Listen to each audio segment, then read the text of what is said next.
Lila Hawthorne was the last person anyone in Elmridge suspected. Graceful, gentle, and adored by everyone.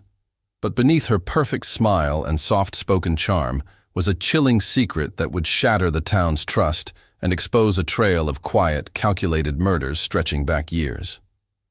What no one knew was that Lila had spent her life hiding in plain sight, and the truth would only come to light after it was far too late.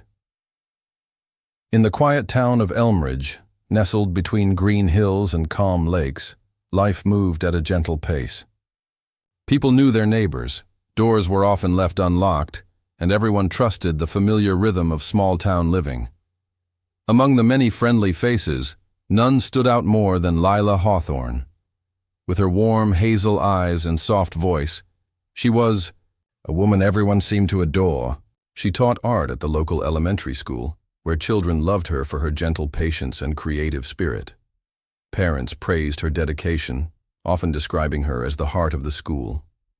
Lila brought handmade cookies to school events, painted murals on classroom walls, and stayed late to clean up after messy projects. Her smile, always present, had a strange way of making people feel calm, safe, and welcome. Lila lived alone in a charming little cottage on Willow Lane, covered in ivy and surrounded by bright yellow sunflowers. Though she had no family nearby, no one ever felt she was lonely. She was always seen waving to neighbors, helping elderly residents carry groceries, or sitting with others at the local diner, sipping tea and listening with genuine interest. She volunteered at the local library, helped run a weekend art program for troubled teens, and often left anonymous donations for local causes. If you asked anyone in Elmridge who the kindest person in town was, most would say without hesitation, Lila Hawthorne. So when a body was discovered one humid summer morning, no one even thought to connect the gruesome find to the town's favorite teacher. It was Marcy Talbot, a jogger who ran the nature trail near the outskirts of town every morning, who found it. She'd stopped to tie her shoelace when she noticed something odd near the edge of the trail. Freshly disturbed earth and a faint, sickening smell. What she uncovered was a shallow grave. Inside it was the badly decomposed body of a young woman, her face beaten beyond recognition. Marcy screamed and called the police immediately. When the news broke, Elmridge was shaken. Murders didn't happen in this town. A car theft here, the occasional bar fight, sure, but never something like this. The police cordoned off the area and launched an investigation, and within a few days, the victim was identified through dental records as Callie Jennings. She was 26, a waitress who had moved to Elmridge just 2 months prior. She'd been working at a small diner, known for keeping to herself and saving money to one day open her own coffee shop. No one had reported her missing. She had no close family, and most assumed she'd left town or quit her job. Callie's death didn't immediately raise suspicion toward anyone in particular. The police began questioning co-workers, reviewing security footage from the area, and checking nearby motels and bars. The town was nervous but still hopeful that it was a one-time tragedy, something that came from outside and wouldn't happen again. People started locking their doors, looking over their shoulders a little more often. But even then, no one looked at Lila Hawthorne with doubt. After all, Lila had organized a children's art walk just 3 days before the body was found. She smiled and laughed with families, helped toddlers paint butterflies, and handed out lemonade. She even made a short speech about how creativity could heal broken hearts. Her presence seemed to calm people in a time of uncertainty, but behind her smile, something darker stirred. Unseen by anyone, unnoticed by even the most observant, a different side of Lila waited in the shadows. No one in Elmridge could have imagined that the same woman who hugged grieving mothers and painted rainbows on classroom walls might hold a secret far more chilling than anything they could comprehend. At that moment, the town believed the tragedy was isolated. They believed they were still safe. But the truth was just beginning to surface. A truth buried, quite literally, just beneath the surface of the trail, and figuratively, behind the sweetest smile in town. What they didn't know yet was that this was not the first time someone had vanished, and it would not be the last. The woman they all trusted, the one they thought they knew so well, was hiding something. And once it began to unravel, Elmridge would never feel the same again. The discovery of Callie Jennings's body sent quiet ripples of fear through Elmridge. Though the town tried to carry on, nothing felt the same. Parents held their children closer, shops closed earlier, and whispers filled the aisles of grocery stores. People speculated, wondered who could have done such a thing, and looked toward the police for answers. Leading the investigation was Detective Warren Keene, a calm and methodical man who had seen many tragedies in his 20 years of service, but few as chilling as this. The brutality of the murder disturbed him, not just because of the violence, but because of how precise it was. Keene studied the autopsy report closely. Callie had been struck multiple times in the face, enough to distort her features, but the wounds were deliberate, not chaotic.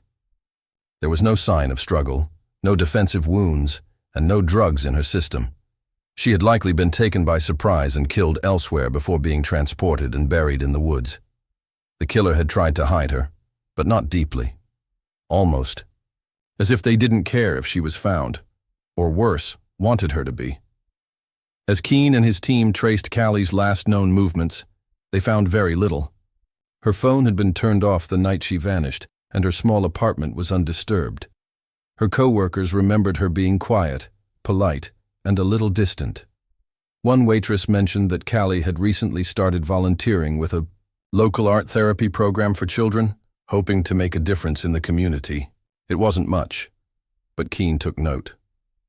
Then, only 8 days after Callie's body was found, another grave appeared. This time it was discovered by a group of hikers 10 miles west of Elmridge, in a wooded area rarely visited. Just like before, the body was buried shallowly. The remains were of a young woman, partially decomposed, with the same brutal injuries to the face. An eerie detail caught the forensics team's attention. Traces of blue glitter were found on her clothing. At tea. First it seemed insignificant, but when paired with Callie's case, it raised alarms. Dental records identified the second victim as Erin Malloy, a college student from the nearby town of Clearwater, who had gone missing a year earlier. Her case had gone cold, and the media, attention had faded months ago, but now, 2 women were dead under nearly identical circumstances. It wasn't a coincidence. Keene knew they were dealing with a serial offender. The detective ordered a full review of missing person cases in surrounding areas from the past 5 years. He requested files, autopsy reports, and volunteer rosters from local programs where either victim might have been involved. When the team compared notes, they found something that sent chills down Keene's spine. Both Callie and Erin had, at some point, volunteered briefly at the same art program, organized at Elmridge Elementary. The program had been running for 6 years, offering community members the chance to work with children through painting and crafts. It was a respected and beloved initiative. At the center of it was Lila Hawthorne. Keene initially dismissed the thought. Lila, the cheerful art teacher everyone adored. It seemed absurd. But protocol demanded a full background check. When the team looked deeper, something odd emerged. Lila had moved to Elmridge almost exactly 7 years ago with no prior employment record, no college transcripts, and no listed family. Her references were minimal, and her story was vague. She had supposedly grown up in the Midwest and moved to Elmridge for a fresh start, but no one could verify her history before arriving in town. Digging further, Keene noticed that several other young women had gone missing over the years, all within a 50-mile radius. Most were quiet types, women with few connections, often newly arrived in town. Each of them had disappeared without much notice.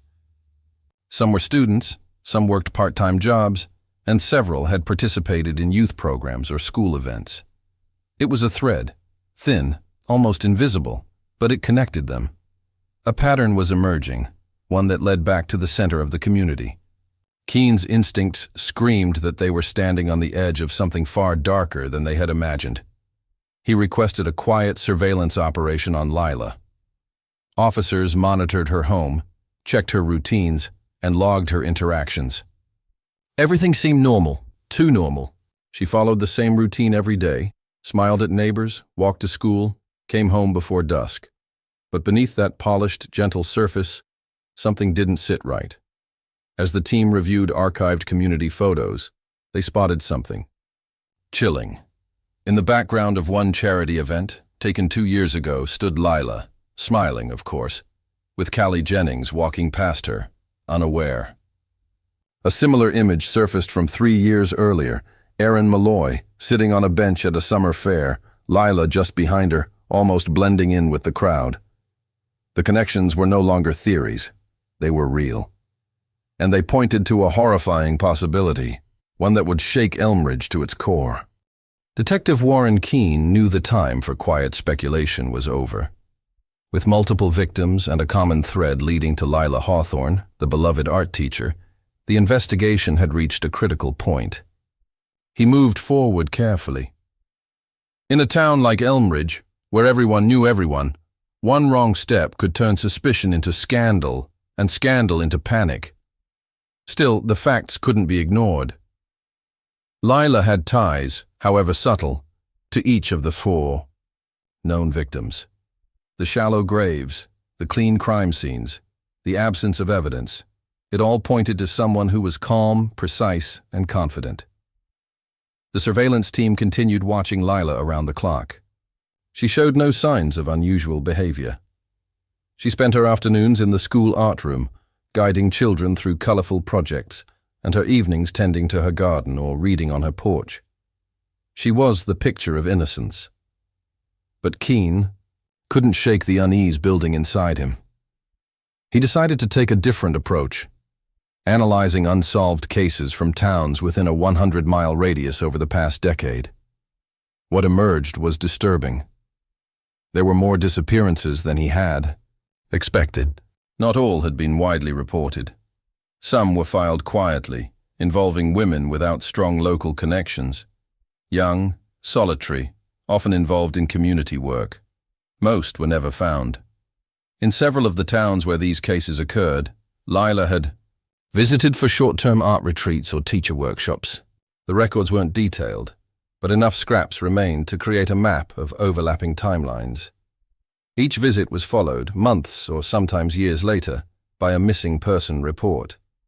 There was no direct evidence, but there was a chilling consistency. Keen brought the pattern to his superior, requesting permission to dig deeper into Lila's past. It didn't take long to find something unusual. The name Lila Hawthorne didn't exist in any official records before 7 years ago. No school transcripts, no birth certificate, no tax records. It was a name without a history. Keen contacted federal databases and traced back property sales, school hiring paperwork, and license registrations. A breakthrough came when an out-of-state DMV report revealed that her driver's license application listed a previous name, Margaret Lowell. Under that name, a different life emerged. Margaret had grown up in northern Illinois and had vanished from public records after the death of her parents in a house fire when she was in her mid-20s. The fire had been ruled accidental, and Margaret had disappeared soon after the estate was settled. There were no criminal charges, no red flags, and no follow-up investigations. She had, it seemed, vanished entirely, only to reappear later in Elmridge as Lila Hawthorne. This revelation changed everything. Keen quietly obtained a warrant to search Lila's property. He needed to be cautious. One wrong move could destroy the fragile case. The team moved in at dawn, careful not to alert her. The small cottage on Willow Lane looked as peaceful as ever, its garden blooming with color, wind chimes swaying in the breeze. But inside, the truth began to reveal itself. In the basement, behind a locked door hidden by a bookcase, the search team discovered a space no one could have imagined. The walls were lined with drawings and photos of young women, some smiling, some candid, some clearly unaware they were being watched. There were notebooks filled with details, names, habits, routines. Every woman had a file. Some had dates written beside them. Others had newspaper clippings glued beside their names. All the known victims were there, Callie, Aaron, and others who hadn't yet been connected. There were even sketches, done in remarkable detail, of their faces as if preserved in memory. What disturbed Keene most wasn't the evidence, but the carefulness of it all. Nothing was frantic or disorganized. Everything had its place. It was cold, clinical, and obsessive. In one corner of the room sat a large wooden trunk. Inside, officers found personal belongings, jewelry, scarves, a hairbrush, each tagged and labeled. Trophies. Proof that these women had existed and, in Lila's eyes, belonged to her in some dark, twisted way. News of the search didn't leak immediately. Keene needed time to make sense of the horror. Lila was brought in for questioning, not as a suspect yet, but as a person of interest. She sat in the sterile room, calm and composed, her eyes never revealing panic. She didn't ask why she was there. She simply folded her hands and waited, as if she'd been expecting it. As Keene prepared to face her across the table, he realized this wasn't just a murderer they were dealing with. This was someone who had carefully built a false identity, manipulated an entire town, and buried her darkness under layers of charm. The smile everyone adored was just a mask. Beneath it lay something far more dangerous. Something Elmridge was never meant to see. Lila Hawthorne sat across from Detective Warren Keene in the cold, windowless room, her expression composed, her fingers gently resting on the table. There was no tremble in her hands, no flicker of fear in her eyes. She looked like a woman who had accepted something long ago. To Keene, this stillness was more unsettling than any outburst would have been. He watched her carefully, trying to understand the mind behind the smile that had charmed a town and cloaked a trail of bodies. He began the interview with simple questions, routine, procedural. But Lila answered calmly, politely, and without hesitation. When asked about her real identity, she didn't flinch. She acknowledged that she was born Margaret Lowell. She explained the fire that killed her parents and admitted to disappearing afterward. But her tone remained gentle, as if discussing someone else's story. As Keene pressed further, her voice remained even. She denied knowing the victims personally, claimed her memory was fuzzy on some of the events mentioned. But when he brought up the files found in her basement, the photos, the notes, the souvenirs, her silence said more than any denial could. She offered no explanation, no defense. Just a slight smile, almost imperceptible, like a quiet acknowledgement of a secret that no longer needed to be kept. Despite the evidence found in her home, tying her directly to the murders remained difficult. There were no fingerprints on the crime scenes, no direct witnesses, no video footage. Everything Lila had done was methodical, deliberate. Even the trophies were clean, preserved with care, as if part of an art exhibit rather than the aftermath of brutal crimes. As the investigation unfolded, more families came forward. A college student who had gone missing after attending a workshop in a nearby county. A young librarian who had volunteered at a summer program Lila once visited. Each story followed a familiar pattern, a quiet disappearance, no obvious suspects, and now a chilling connection to the same woman. Altogether, the number of possible victims grew to 9. Public knowledge of the case finally reached the town, and Elmridge was shaken to its core. Shock turned into disbelief, and disbelief into horror.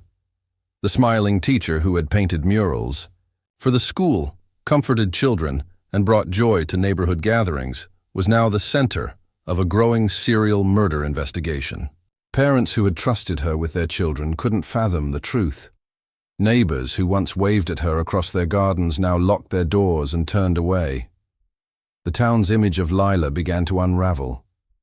But what disturbed many the Most was how convincingly she had played her role. There were no outbursts, no signs of cruelty, no glimpses of a darker nature. Just kindness, grace, and patience. It wasn't a mask that slipped occasionally. It was a performance perfected over years. A role she had chosen and embodied so completely that no one ever thought to question it. Meanwhile, back in custody, Lila remained unnervingly calm. She didn't ask for a lawyer. She didn't plead or protest. She answered questions when asked but offered nothing freely. It was as if, with the secrets unearthed, her purpose had already been fulfilled. Her silence became a wall, and behind it, her true motives remained hidden. Detective Keene struggled to find answers. What had driven her to kill? Why those particular women? The files showed detailed observations, daily routines, personal habits, schedules.